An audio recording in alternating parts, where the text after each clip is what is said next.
located at 3075 Washington Road in McMurray, Pennsylvania.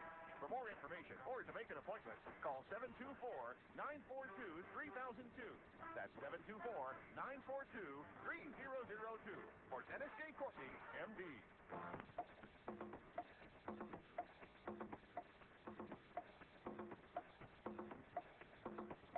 Good morning, everybody. Good morning, everybody, and welcome to AM Impact on Your Health. AM Impact on Your Health, where every day our goal is to have you learn at least one thing to help you live better and longer. AM Impact on Your Health, heard every Monday, Wednesday, and Friday from 8 to 9 o'clock. I'm Dr. Dennis Courtney, and I'm with you each and every Monday, Wednesday, and Friday from 8 to 9. AM Impact on Your Health, where each day you'll find current medical news, knowledgeable guests, and fascinating health topics, and of course, we always encourage you to call in, to join in. Today, we have a new guest today, and an interesting topic, caught my ear and eye both. So look, what is going on out there in medical science that maybe has changed the course, or has it changed the course of events in terms of disease? Well, according to this guest, Dr. Christopher Mohr, there are 4 nutritional advances that are most likely to end heart disease in America. I'm interested in what those 4 advances are. You'll be interested too with our fascinating discussion with Christopher Mohr today. So after our first break, we'll be talking to this, well, he's a writer for the Men's Fitness magazine, a whole bunch of other publications too.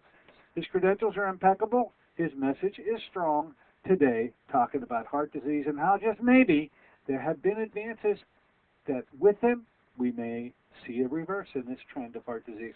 Tough to believe, but maybe. If in the course of our discussion with Dr. Mohr you want to call in to ask a question or make a comment, that number, of course, as always, will be 412-825-6262, 412-825-6262, and of course, I'll give that number additionally throughout the hour. Now, looking at our calendar items for up-and-coming events, of course, don't want to forget to mention the enjoyable time we had on our Monday show with Dr. Edward Condra. You responded in kind pretty rapidly. You have a lot of interest in these eye issues. We can tell by many of the calls, I mean, that you were the afflicted person who is not too pleased with what's going on in the conventional realm. Of course, Dr. Ed Condrat's coming to town, going to be here next Sunday, free seminar. I know many of you that called up said you'll be there. Many of you who, of course, haven't called up intend to be there. I'll see you there at the Airport Marriott out there at the Mohr line exit, 10 o'clock on Sunday for a pretty lengthy, say, about 3 hours plus to get all your questions answered. And I think, what do you call it, the 10 things that you can do to improve your own eyesight. And you can jot those down, and maybe you don't even have to take any interest in the seminar. But if you do have interest, I want to make sure you have this number. This is the office number out there. The list had filled up pretty significantly. There were a couple slots left, 1-800-430-9328. Of course, Christopher Mohr today, and next Monday, Dr. Eric Shapira, gerontologist, talking about aging gracefully, and a whole bunch of us are going to have to learn to do that. I do hear a quick knock at the door. Come on in the store. Hello and welcome aboard. Hey, good morning, Doc. What's going on? Hey, are you getting me? Did you hear the reason why you hadn't been able to get me? Well, I went to your site yesterday for a couple of minutes, and I could not get the archives, but I got the regular site. So your site is down, or was down. Okay, it was down. You say it's up now? It's only the homepage is. Only the website. Okay, but the archives. It wasn't crazy, huh? Yeah. Well, I put a message out over the airways on Monday that what's happened is our server isn't allowing us, or for some reason we're not able to stream. Meaning, while I'm doing the show, you can't watch it and listen to it as you are used to doing it. We're getting that rectified. Yeah. So, but the archives, the shows themselves, they actually do work because I've tried those. Okay. Yeah. What do you got? What do you got in mind today? What's on your mind? Well, I just took my blood pressure, 116 over 66. Giving us the amount Okay, sounds pretty good to me. You're pretty happy with it, aren't you? Yeah, I guess. What is hyaluronic acid? I'm looking. I'm in the. Oh, you're I'm still. Oh, this is another chemical of the body, a naturally occurring chemical, I might add. But you're taking it. You're working in a thing with your joints using glucosamine and chondroitin. Okay. Right. I'm in the actual CVS pharmacy right now, and I'm looking at glucosamine sulfate, 15 milligrams, chondroitin sulfate, 1,200 milligrams, and MSM, methylsoliane methane. Yeah, there's your sulfur donor. There's a sulfur donor. So you've got all the components. You got the right product. I'm real happy that you're calling us while you're browsing through the aisles at CVS. So, but you've got the right product. You get a kick out of that. Yeah, I get the images. The imagery here is powerful. So step up and purchase the product and get on out of there and get on home.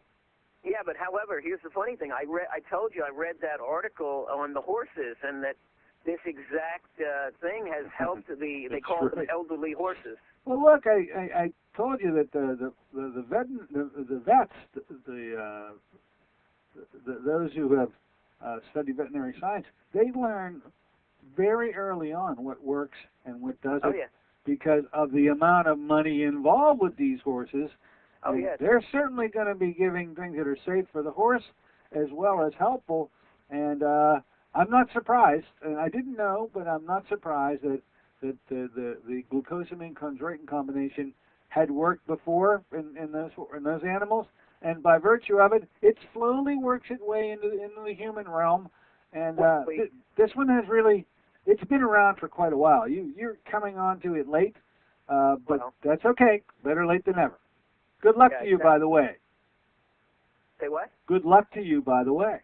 Yeah, now if I could get my father-in-law to take it, because his hands look like, oh, my God, they're horrible. He's got horrible arthritis. He won't listen. And I also saw something about niacinamide helping with the joints and stuff like that. I don't know if that's true or false, but it seems like the father, though, may have rheumatoid. There's two kinds of arthritis. God, it's horrible. Yeah, I think you're describing with all that deformity and so forth, rheumatoid. And rheumatoid isn't helped by the glucosamine combination.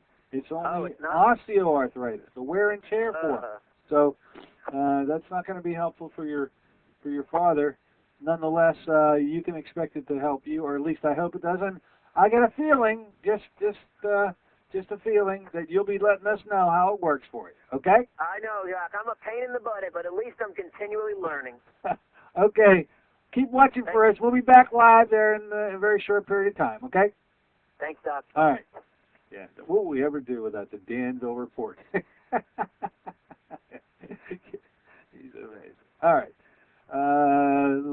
What other? Well, I always want to mention how to get in on many of the products that we back here and that we endorse.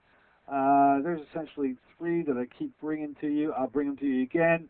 You'll hear about Further Spirit often on our commercial breaks. There's Deborah Ray, whom I know you really know and love, and we all miss because she's just not on the radio enough anymore. But anyway, she's fully put her support behind this product from Through the Spirit, which is a daily form of an elixir, a great tasting, I might add. 14 biblical fruit purees, frankincense and myrrh, some herbs, as well as alkaline minerals from the Dead Sea, and resveratrol thrown in there for good measure. Anyway, you'll love it. Your grandkids will love it. Your children will love it. If you want to get it 2 ways, call this number. It's our 800 number, 1-800-442-3793, 800-442-3793, or go to fruitspirit.net and just follow the prompts along. You'll ultimately come to a screen where they'll ask you a question, and a bunch of doctors' names will come up. You'll find me in that big list, and just click on it, and once you do, then they'll let you take it the rest of the way. $29 is what the stuff costs now, which is quite a break, $10 break from where it was before the beginning of the year. I just talked to some folks that assure me that's still what the price is. Good luck to you in purchasing it, and give us a call. let us know, first of all, how great it tastes and if it's helping you in any way. These chips, the holographic chips, we are fully behind because I've seen them work on so many folks. If you got a pain problem, sleep issues, or energy issues, they make a holographic chip you place on the skin. You heard me talk about it. You may want to get what they call chipped. You would be the chippy, I would be the chipper. I'll put a chip on you. Come on in and see us for any reason, any consult. I'll be happy to place one on there. Do it absolutely for free, no problem. Or if you'd rather just do it on your own, then go to the website. There's no 800 number to have you call. You've got to go to the website at www.drcourtney, spelled with D-R-C-O-U-R-T-N-E-Y. Nope. Punctuation mark at the end of the DR. DR Courtney, drcourtney.ciara, C-I-E-A-U-R-A.com.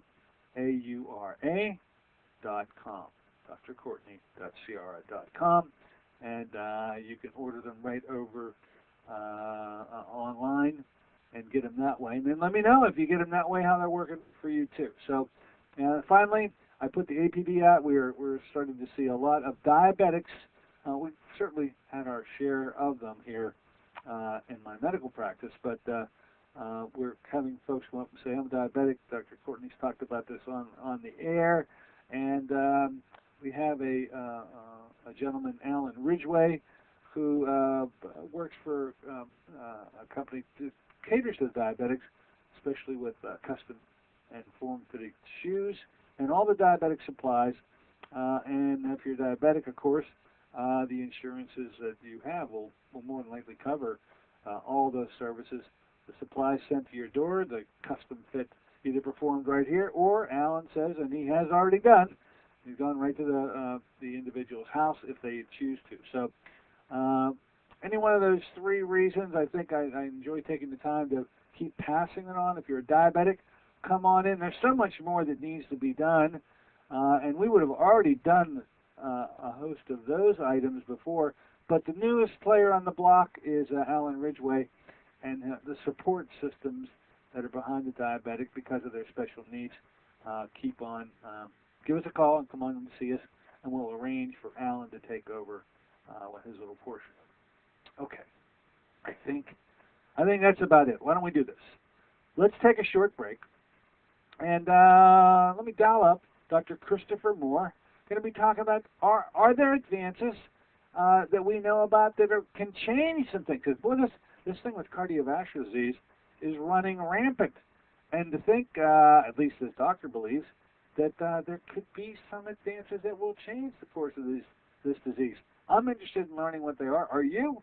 Be back in a moment with Dr. Christopher Mohr, and we're going to find out just that.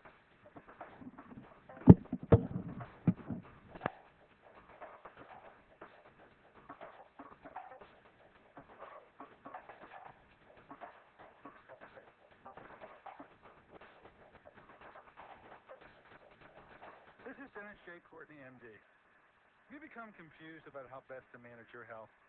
It's no wonder. It seems that every time you turn on the television or radio, another expert has yet another suggestion for you to follow that seems to be reasonable enough, but no matter how dutifully you follow the instructions, it just doesn't quite produce the results that you are looking for. If this confusion sounds familiar to you, give us a call at the Center for Complementary Health, where we'll make some sense of the confusion based on a blending of traditional and alternative medicine that we've been perfecting over the last 7 years. We offer metabolic nutrition testing, immune system repair, natural hormone replacement therapy, chelation therapy, cutting-edge allergy correction, and a host of other safe and effective alternative therapies. Dennis J. Courtney, MD, is located at 3075 Washington Road in McMurray. Phone 724-942-3002. Want to help your family eat healthier? Instead of learning to disguise tofu in wondrous way, how about some real nutritional power? If your family has the typical American palate for fries, pizza, and burgers, giving your family the blessing of good nutrition is a struggle. Who's the spirit? It's answer for your family's nutritional needs. Fruit of the Spirit is an all-natural, whole fruit puree made from fresh fruits native to the Holy Land with alkalizing minerals. Fruit of the Spirit was 5 years in the formulation, the work of a team of top nutritional experts with independent science to confirm its antioxidant power.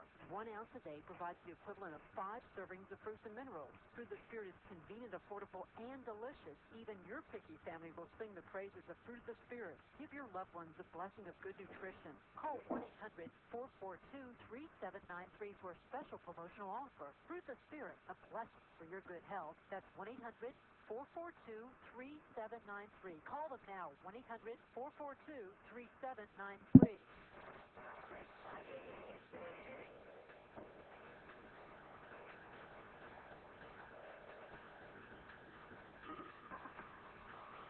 Good morning, everybody. Welcome back once again to AM Impact on Your Health. Heard here on KHB 620 each and every Monday, Wednesday, and Friday from 8 to 9 o'clock. I'm Dr. Dennis Courtney with you on this Wednesday version of the show, and we bring a new guest, a new first-timer here on our show with an interesting topic to discuss. This gentleman is a sports nutritional advisor to Men's Fitness magazine. He's written over 500 articles for consumer publications, newspapers, websites, such as Men's Health, Weight Watchers, Fitness magazine, just to name a few. He has a bachelor's and master's of science degree in nutrition from Penn State and the University of Massachusetts. He received his PhD in exercise physiology from, guess where? University of Pittsburgh. Hey, this is old home week for him. He's a registered dietitian and board-certified specialist in sports dietetics. That's a little bit about him. Let's bring him aboard right now and say good morning to him. Good morning, Dr. Mohr. Thanks for coming aboard with us today. Good morning. What's happening? Hey, are you from this area? Are you just being reunited with a bit of your past, or what? I'm being reunited, but my in-laws are all from Pittsburgh, actually. So my wife is from there, and so I do spend a lot of time. Oh, you took one out with you, didn't you? Yeah, exactly, right? Well, look, it's nice to have you back in the old burg. You certainly do know us very well. For sure. The entire state, and you left us and you went out and you made good. You're really involved with your writing in the right publications to make a statement. And you're a dietitian and specialist in sports dietetics. Certainly with the credentials to talk about a topic, a meaty topic such as advances that might end heart disease. Talk to us a bit about yourself, if you want to fill in some further gaps on how it is that you wind up in so many publications, 500 articles you write. You got quite a knack for them, I guess. Give us a little background on yourself other than your Pittsburgh connection. That's the most important, right? Yeah, well, that's pretty important.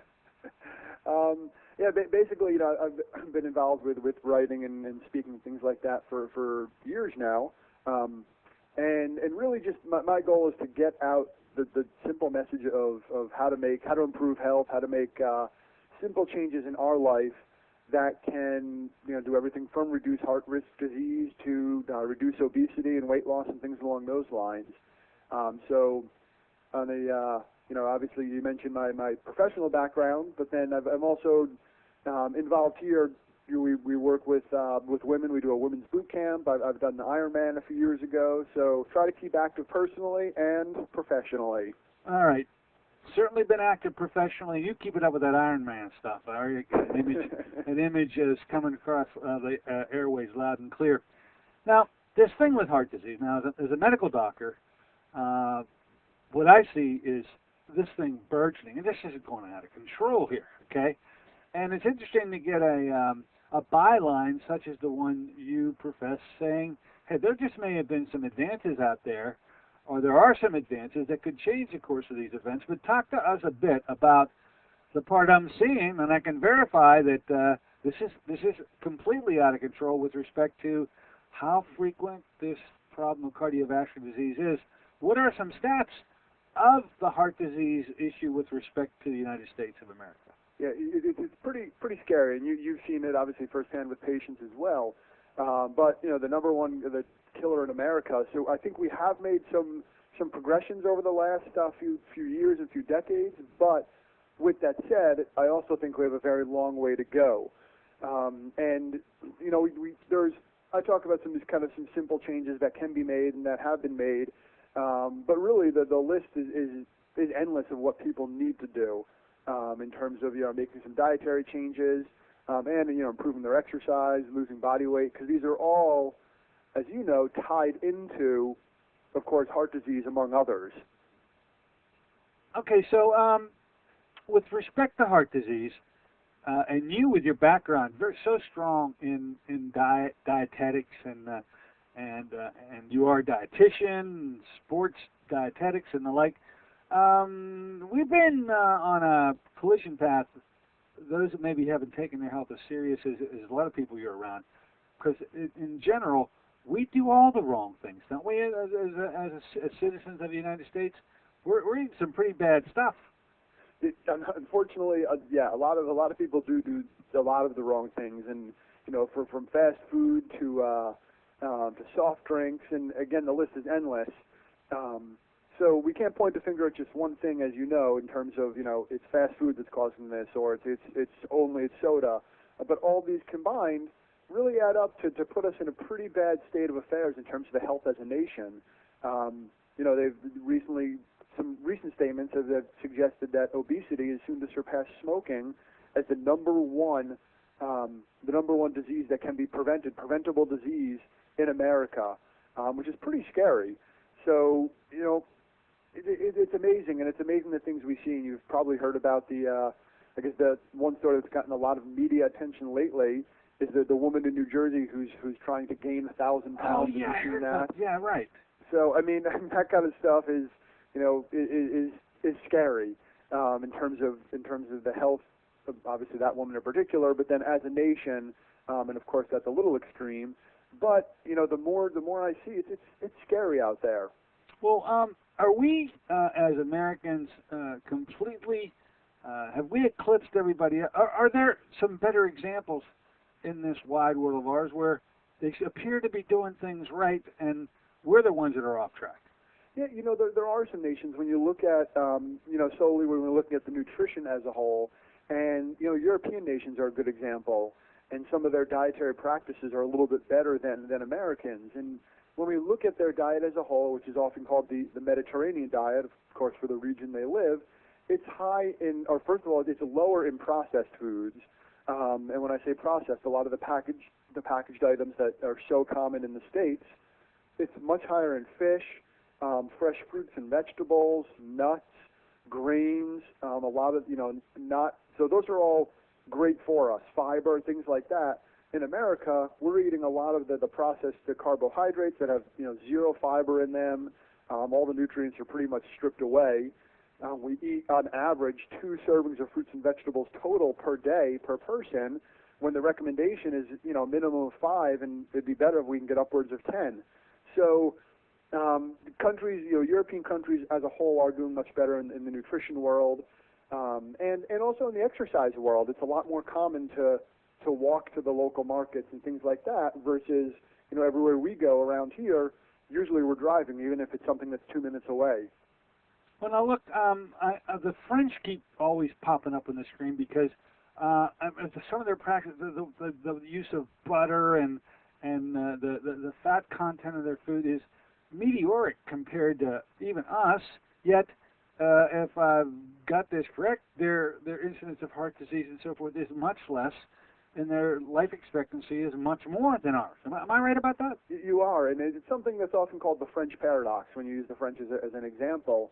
And what's interesting, you mentioned that their intake of fat is higher than the U.S., and then they're a perfect example, and there are other countries as well. And it is. And a couple things there. One, you did mention things like butter, which traditionally we think of foods like butter and creams as of course, not being healthy, but their portions are much different. So they're eating a lot less as a whole in terms of they may be eating some of those foods, but their portions are smaller. But then the other thing to point to is the amount of fish that they're eating. And fish is a source of what are called omega-3 fats, which are very healthy. So when we look at, the diet as a whole, we have to look at the different types, the quality of the nutrients that we're eating. And when I say quality, when we say they eat a lot of fat, there's a big difference between sitting down and eating shortening by the spoonful and eating fish, for example. Both are sources of fat, but of course one is much healthier than the other. So we need to look at the quality of those nutrients that we're putting in our body. Again, think about fish, fat from fish, omega-3s as super healthy for your body and for your heart, versus saturated and trans fats as a lot less healthy. Well, now the topic that really grabs me was reading the byline of the material I got sent, because evidently, as bad as we're doing, you've got a ray of hope coming through the window. You think that there's some things out there that medical science has revealed to us that have the potential, at least I'll put it that way, to end heart disease in America, possibly. So, what you say there are 4 nutritional advances most likely to end heart disease. What do you consider these 4 advances to be? Because I'm dying to know. Okay, well, number one, and I guess I'll continue on the fat discussion. Number one is trans fat and the shunning of trans fat. So, everyone I think is aware of trans fat at this point. It's gotten a lot of media attention. In several big cities, New York and some in California, have actually banned the use of trans fat in chain restaurants. Trans fat, very, very simply, is an artificially created fat that it increases your risk for heart disease when we have too much of it. It increases your risk of other diseases as well. And just, very simply, where do we find trans fat? Well, think about things like pastries, cookies, cakes, a lot of baked goods, even sometimes cereals and breads. So it's really important to read food labels, because trans fats, absolutely, in my mind, artificially created trans fats should be eliminated from the diet. And that alone would make a big change in terms of your overall health. And because so many people eat so much of them in the American diet. So that's number one, definitely trying to decrease the amount of trans fats in our diet. Again, ideally eliminating it, because there's no benefit to our body to these artificially created trans fats. So you say number one, or at least one of the 4, is the fact that medical sciences has revealed to us, literally within the generation, it hasn't been too long now. Right. It's relatively new, but this element of knowledge that we had bestowed upon us from medical science looks to, in your opinion at least, one of the key things, if you can observe, that can start to turn this corner. Trans fats, as opposed to cis, this gets into a chemical discussion, of course, but the trans fats don't bend to them. They're not as malleable, and they end up damaging cell membranes. So, I'm very well read and familiar with the whys and the wherefore, but as a consumer, you don't have to know that chemistry. You just need to start reading labels. What should they be looking? Would it be something that is listed right on the label, so they would know that if there are no trans fats, does the label say it? Does it have to say it? How would it be that a listener could know that if this is so important, they could guard their families against taking in hazardous materials such as trans fatty acids? Yeah, that's a great question. And as of 2006, so a few years now, all food labels must include trans fat on the ingredient list, on the food label. So that's important. But what gets tricky is a lot of times, because people are aware that trans fats are bad, a lot of times companies will put on the front of the package, trans fat free all over the label, just so people think it's healthy. But it's important to look at the nutrition fact label and look for trans fat, and ideally that should be 0. But because of labeling laws, it makes it even trickier. Anything that has less than half a gram per serving can say 0, and that's not just trans fat, but that's as a whole with labeling laws. Sure. So it's important to also read the ingredient list, and there's 2 words to look for in there. If something says partially hydrogenated oil or fully hydrogenated oil, that means there is trans fat in there. So again, if it says 0, it can still have a less than half a gram per serving. But remember that, a lot of the times the foods that have trans fat, maybe chips or things like that, we're going to eat a lot more than than 1 serving. So that means we are getting some trans fat. So read the fact panel, but then also read the ingredient list. All right. I think the listener is forewarned and is able, in a much more sophisticated way now, to be able to discern And that tricky thing with the label, those fats, it scalds you when you think what they're able to get away with. But they are. They do it. And so just to say no zero trans fats, that doesn't mean zero trans fats. You got to go looking for that hydrogenated issue, and I'm glad you brought that up. Okay, so one of the 4 glimmers of sunshine coming through the window is this thing, our knowledge about the fact that trans fatty acids are bad and how to avoid them. Okay, let's pick up another one. What is another one of the advances that we've evidently been informed of that you think may help turn the tide? Right. I guess we'll stick with this the dietary fat theme, and I think the ending of the low-fat diet craze. So, is that a craze? I mean, it's gone. It's amazing, right? A trend in the nutrition industry. It's so crazy. Yeah, fat-free this, fat-free that. It killed me, and I'll be the first to admit, because this was kind of probably the early to mid-'90s that this was really popular. So about 10, 15 years ago now. But I'll be the first to admit that I remember when I was younger, I was heavy as a kid, and I was trying to lose weight, and I fell right for that. And I distinctly remember writing down foods I was eating in a food journal, and the lower the fat, the better. And I remember, as accurate as I could have been with my food journal, I remember eating 2 grams of fat the entire day. And I was so happy that I was able to do that. That took work. That took a lot of work. That took a lot of effort. Trust me. And it was unhealthy as all get at. You now realize, right? Tell our listeners why. Right. So, yes, little did I know that actually wasn't the best thing for me. So fat is very healthy when you choose the right types. And this kind of goes back to what I was talking about earlier. We need to look at the quality of the nutrients that we're eating, not just the quantity. So, again, trans fats, yes, we want to eliminate. Saturated fats, yes, we want to reduce those. But fat can be very healthy. Those omega-3 fats are fantastic for you. Monounsaturated fats, which come from foods like nuts and avocados and egg yolks, are also fantastic for you. So it's not just that we want low fat, we want low unhealthy fat, but we want to increase our intakes of those real healthy fats that are going to reduce our risk of heart disease. Well, I mentioned butter earlier, and I think it was with reference to the French, but we got our own issue with butter here.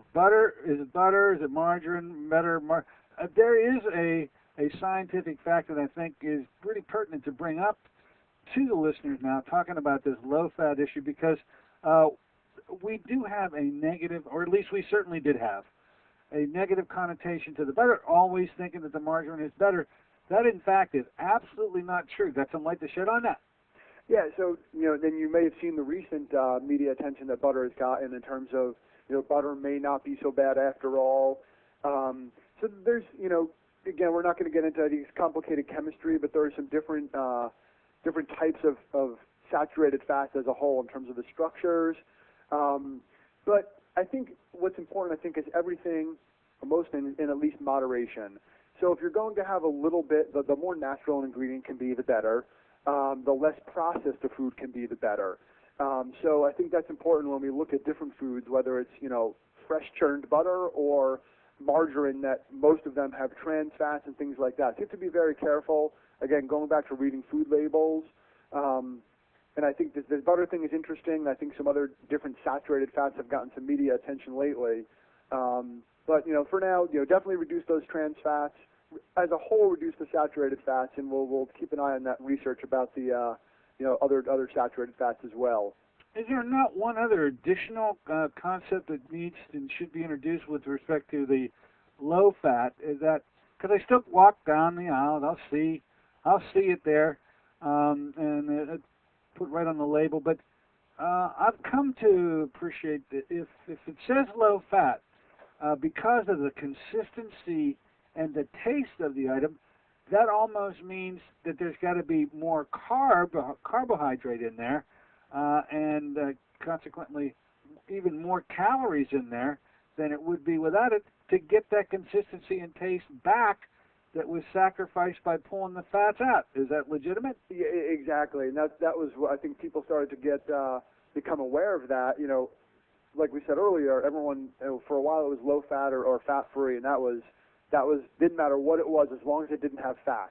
But then people, I think, started to read food labels and say, wait a second, it doesn't have fat, but it has a ton more sugar and more calories than the regular fat product.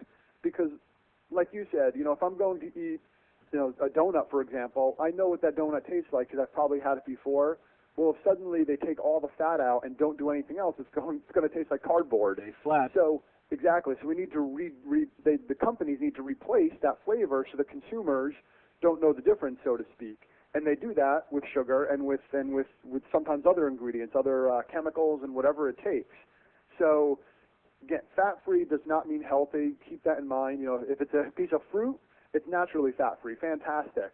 But if something should have fat in it, like a baked good or pastry products, things like that, they naturally have fat in them typically. So if it advertises, I heard this one time, if a food has to advertise or kind of brag about how good it is, then it's probably not that good. Like you don't see fruits and vegetables screaming fat-free and healthy all over them because they are naturally healthy. You see the food labels of pastries and things like that.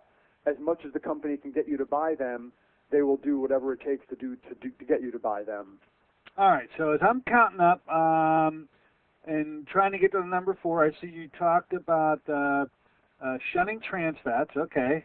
The issue of low fats, I think we've now alerted the individual. When you say the fact that we were informed about this most recently, I'm saying this is in the last 10 or 15 years, just like you said, is one of these things that you point to say, you know what, there's an advance that we have been brought to our attention that could end heart disease as we know it. And I tend to agree with what you said so far. So we got 2 of the 4 out of the way.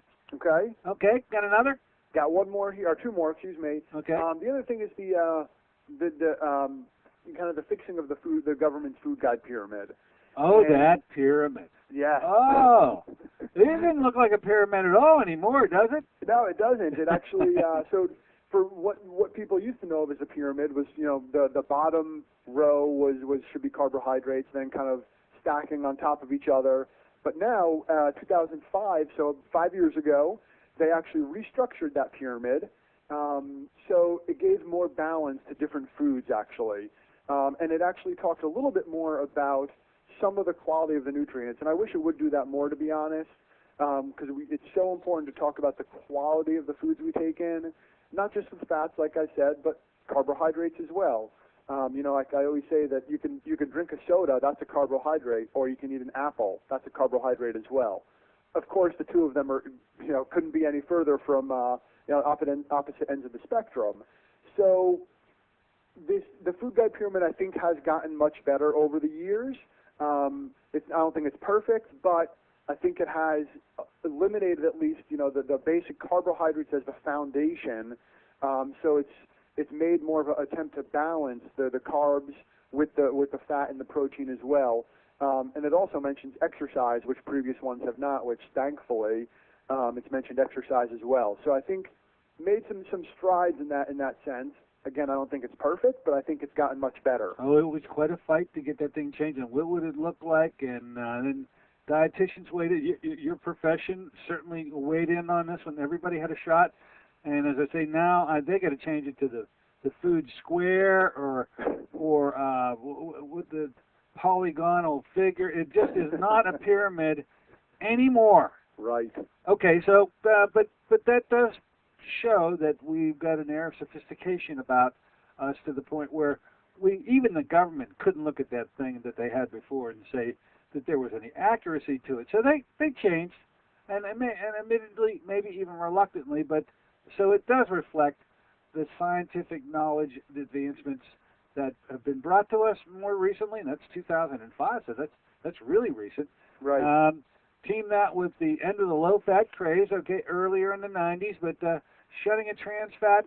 And you also mentioned that it probably, with respect to omega-3s, big push now on the omega-3s to be included in the diet. You want to take a minute or two to talk about that? Because that's the 4th of your 4 advancements, right? Yeah, absolutely. And again, this goes back to the importance of what are known as omega-3 fats. And these are one of the healthier fats that we want to eat.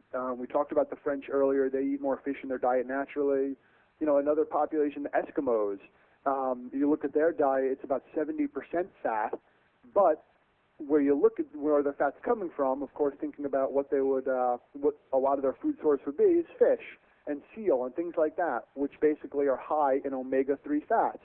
Well, coincidentally, 70% of their intake approximately is coming from fat, but they have one of the lowest heart disease risks or heart disease rates in the entire world, attributed a lot to the omega-3 fat intake. So these omega-3 fats, again, they're found in fish. They're fantastic for not just our hearts, but our overall bodies. Every single cell in our body can actually use and benefits from omega-3 fats.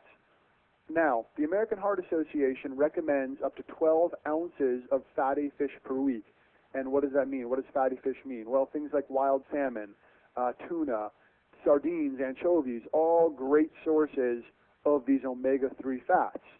Unfortunately, things like sardines and anchovies aren't tremendously common in the American diet. Maybe salmon and tuna are a little bit more common. But so definitely include fish. And most people, unfortunately, don't eat fish on a regular basis or don't eat fish regularly enough. But that's something we want to transition to. And so I always say, things I'm talking about today, think of them as substituting to what you currently eat now. It's not adding to your diet. But, if you eat red meat a couple times a week or even chicken or turkey or pork, substitute one or two of those meals per week with fish. So make that change. We also get omega-3 fats from vegetarian sources, and it's a little bit different in terms of the chemistry, the type of omega-3 fats, but things like nuts are fantastic for you, so walnuts and pecans and almonds and so on and so forth also give omega-3 fats, and flaxseed too. But again, these are slightly different types of omega-3 fats, and I won't get into all of that, but those are important to eat in addition to the fish. But then also I think it's important, and we could talk more about this, to consider a fish oil supplement as well. With respect to fish, any caution that you have with respect to something that's pretty much understood by those who look at the fish industry, this mercury contaminant, would you consider it legitimate? Is that a legitimate concern? Yeah, it is, and I think that's why that's one of the concerns of people eating fish. So now they're hearing we should eat fish regularly, but now fish has mercury and other contaminants. Now what do I do? So I think it's important to definitely be aware of the mercury content, and particularly for certain populations. So, if you are pregnant or if you are nursing, then you have to be careful there in terms of be very cautious with the mercury. Because they have it labeled now. I mean, if you're pregnant, you have to keep your intake of fish to less than, what is it? Is it 12 ounces? 12 ounces, yeah. And then certain fish are even off limits. That's right. So things like swordfish, for example, very, very high mercury fish. I heard something once that I really kind of made it simple to think about. How do I know if there's mercury in my fish? And an easy way is typically if the fish is bigger than your plate. Yeah. And not when they serve it to you, but if you think about the fish before it was caught, if it's bigger than your plate, it's higher in mercury, because typically, the larger fish are predators and eat other fish, so they get more mercury in their body. So tuna is typically a fish that's higher in mercury. Swordfish, like I said, the American Heart Association doesn't say limit it; they actually say don't eat it if you are pregnant, if you are nursing, or if you're an infant. Not an infant, 3-month-old isn't going to eat fish, but or a child, I should say. So certain populations have to be very cautious about their fish intake for that reason. Very good, and that's probably why the supplementation of fish oils, especially if you know the company and read the labels, making sure that any mercury has been removed, probably is a good way to ensure that you're going to get the right amount of these omega-3s, and you're not going to have to worry necessarily about getting it in a contaminated form that could happen by eating fish, and especially if you're pregnant. Exactly. So that's something that's important. You want to benefit from those omega-3 fats, but of course not getting the contaminants in mercury. So, like I said, with a fish oil, you want to be sure that not all fish oil is created equal, just like not all products are created equally. So you want to make sure that a couple things that I like to key in on with when you're purchasing a fish oil product. And a term that I think is important to have on that label is one that is what's called molecularly distilled, and that helps ensure that it is free of mercury and other contaminants. You want to make sure that if you want third-party testing, that they make that available to you and can show that it has been tested and cleared of mercury and contaminants. Important issue. Really important issue. I'm glad to see that there's a bit of sophistication in the label reading that you're imparting to the listener today. Yeah, absolutely. It's so important because you may have, there's been some recent media attention to some products that were tested that actually didn't come out so clean and so fair. So it's very important to make sure that you are getting a product that is tested and then meets its label claims, free of contaminants, things like that. Again, you're trying to do something healthy for your body. You don't want to be, in turn, hurting your body and not knowing about it. Okay, I think we got the floor. I want to do this, Dr. Mohr. Why don't we take a short break? In the interim, you'll take questions if there are any, correct?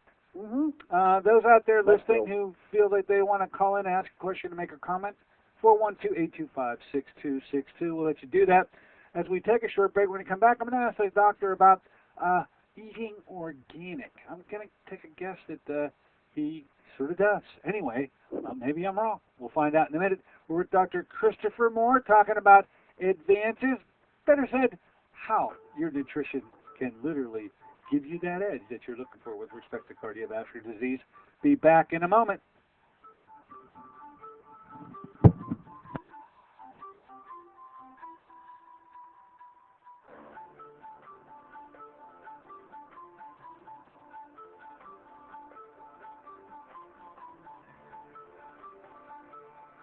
Just got the word. The company's new health plan has a $5,000 deductible. We have to make sure nobody gets sick this year. Remember what those doctor's visits cost for last year's colds and flu?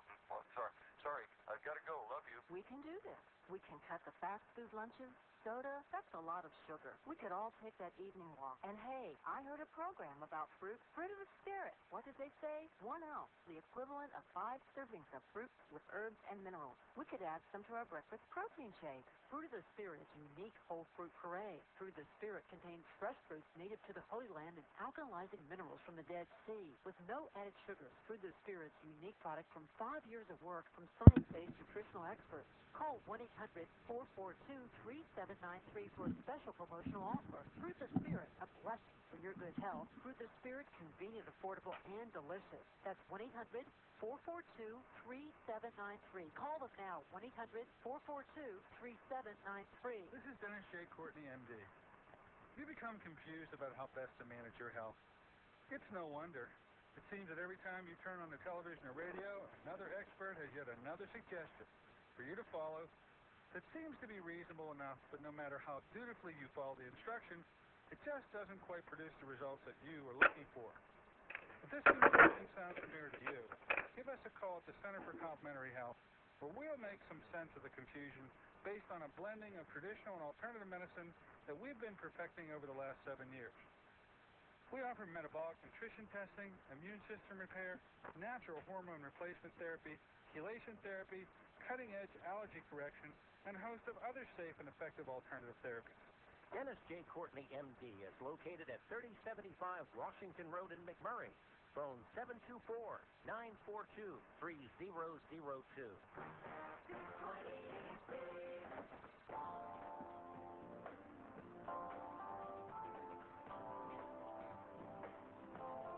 Good morning, everybody. Welcome back once again to AM Impact on Your Health. Here on this Wednesday version of the show, KHB 620. Of course, we're with you each and every Monday, Wednesday, and Friday from 8 to 9. But today we're with, a good friend of ours, and certainly knows Pittsburgh very well, having gone to the University of Pittsburgh to get his Ph.D. Also had a takeout, took home a wife, got one home. So a constant reminder of Pittsburgh all the time. We're happy to have him here today because he's an expert in diet issues, being a registered dietitian himself and specialist in sports dietetics. We're talking about those 4 advancements today that might just allow you to turn the corner on cardiovascular disease if you follow the rules you've learned today and heard emphasis about. I got a feeling he'll do just that. Anyway, his name is Dr. Christopher Mohr. Welcome back, Chris, and he's taking calls. If you want to call up to ask a question or make a comment, number is 412-825-6262. Chris, you there still with us? I sure am. Hey, you mentioned off the air that, speaking of Pittsburgh connections, you mentioned the magic word. You said Steelers. Well, anything Steelers is something that really resonates with the listeners who are listening to our show today. But it was a connection you made between the Steelers and these omega-3 fatty acids. You want to make that again for all of our listeners? Absolutely. So, we're talking about the importance of omega-3 fats for reducing heart disease. Well, I think probably the listeners that might have heard of the Pittsburgh Steelers. I'm not sure. Yeah, just maybe. They're actually proponents. The Steelers, the team physician for the Steelers, Dr. Joseph Maroon, who's a neurosurgeon, actually works with the research advisor for Nordic Naturals, which is a fish oil company, and the Steelers take some fish oil themselves. And there's actually been several research studies published using the Steelers and actually showing how it improves cardiovascular risk or reduces cardiovascular risk. It may actually decrease pain and things along those lines. So, the hometown Pittsburgh Steelers. Okay. Look, we're still inviting you out there, folks. 412-825-6262. We're in the gun lap around here, coming around that home stretch. But if I hear a knock on the door, we'll let you in immediately to ask your question. I had mentioned just before we took the break that when we came back, I was going to ask you about something that's taken root and resonated with me and my family, and starting to fit into a nice pattern. And I'm just interested in your comments about eating organically, and what, in terms of a dietitian, how you weigh in on that item, because we're not the greatest town when it comes to the availability of these, but we're getting more and more available organic foods available to us. How important an issue do you think that is? Yeah, it's definitely been increasing in popularity, number one, over the last few years. And I think with the organic issue, so what I first say is, first and foremost, we want people to eat more fruits and vegetables. And I mentioned in the very, very beginning of the interview that as a whole, Americans eat on average about 2 servings per day per person. So my first goal is to eat more of them. And I say that organic or not. And I say that because a lot of times people have said to me, I can't afford organic fruits and vegetables, so I'm just not going to eat them or eat any. Well, that's not good either. So, there's been some research done. There's been a lot of research done, and, are organic foods healthier? Some studies have shown that the nutrients in organic fruits and veggies is higher than conventional. To be honest, other studies have shown that it's about equal. And then we have the issue, of course, of pesticides, things like that, which a lot of times we don't know from a scientific basis what they do to the body. That doesn't mean they're good or bad, but we don't know that. I would suspect we don't want them in our body. But again, my first goal is to have people eat more fruits and vegetables as a whole. And then with the organic, because they typically do cost a little bit more, there's something that I like to follow, actually, and I usually talk with my clients about this, something called the Dirty Dozen that came out. And the Dirty Dozen is a list of the 12 foods that if you are going to eat organic, you would want to focus on these 12 foods. And when I say fruits and vegetables wise. So these are the foods that they use. Do you know what they are? Do you know the Dirty Dozen? I can bring that up before the end of the interview. I know a couple of them. Oh, you should. I always love when there's lists like this. It's sort of like Letterman and his 10 questions. Okay. Exactly. So I'm going to give you. I will give you the Dirty Dozen before this interview is over. Okay. We got about 4 or 5 minutes left. So you be dialing that up maybe, and I'd love to hear what the Dirty Dozen are. I remember even talking about this when it first was published. You put it aside, and I forgot it. I'll get on it in moments. So basically, while I'm bringing this up for you, what it is, so they looked at out of fruits and vegetables, which fruits and vegetables typically use the most pesticides when farmers are producing them, and as a whole, think about foods and fruits and vegetables that have number one, where you eat the skin versus where you wouldn't. So, for example, a banana wouldn't be as important as a peach because you typically, hopefully, peel a banana, whereas the skin of a peach is very soft and you would normally eat that. And I just brought up the list, and I gave the peach example because that was number one. Number one on the list. Yes, so that has the most pesticides. Most pesticides, most chemicals to bring it from growth to the marketplace. Okay, exactly. That's number one. Keep going down this list. Go ahead. Okay, so 2 is apples. Okay. 3, skin, huh? Where you eat the skin. You eat the skin. Yep. 3, bell peppers. 4, celery. 5, nectarines, which are similar to peaches in terms of real soft skin. Yeah. Strawberries is 6. Cherries are 7. Kale is 8. Lettuce is 9. Grapes are 10. Carrots are 11, and 12 are pears.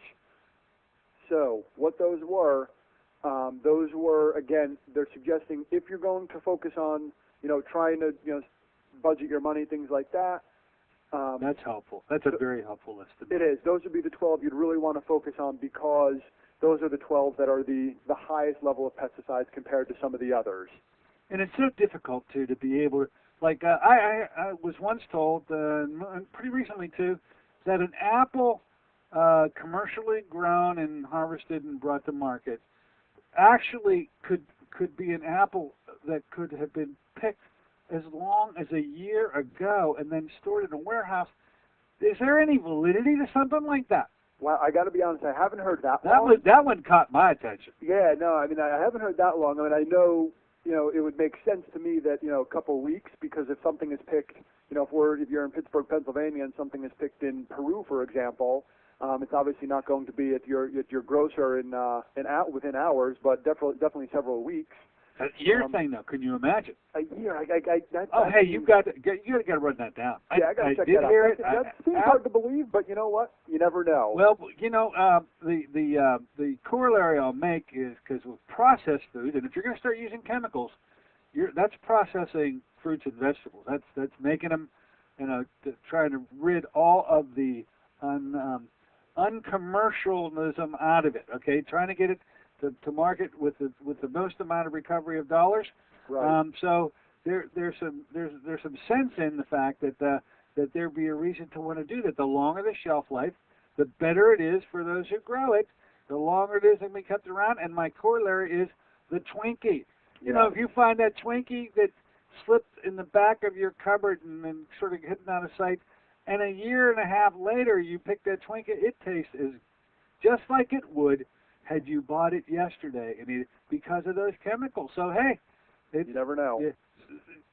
That's absolutely processed food, but to be able to buy an apple, because that was an example that I was given, as a source of something to be kept around for a year. Check me out on that. I'd love to know. You can back it up, because it certainly caught my attention when I first heard it. Now, catching my attention right now, we say we're getting bongos in the background. What that means is it's signaling our time out of here, Dr. Mohr. I really enjoyed this today. But when you go home, Pittsburgh will be waiting for you when you get there. I can't wait. As she is every time you arrive home. We'll bring you back again sometime near future, okay with you? Would love it, for sure. All right, folks, there you have it. Dr. Christopher Mohr with us today. Thank you. Okay, I'm going to say so long for myself as well as Dr. Mohr. See you on Friday. Until then, this is Dr. Dennis Courtney saying so long for AM Impact on Your Health. Sponsored by Dennis J. Courtney, M.D., Director of the Courtney Medical Group, located at 3075 Washington Road in McMurray, Pennsylvania. For more information or to make an appointment, call 724-942-3002. That's 724-942-3002 for Dennis J. Courtney, M.D.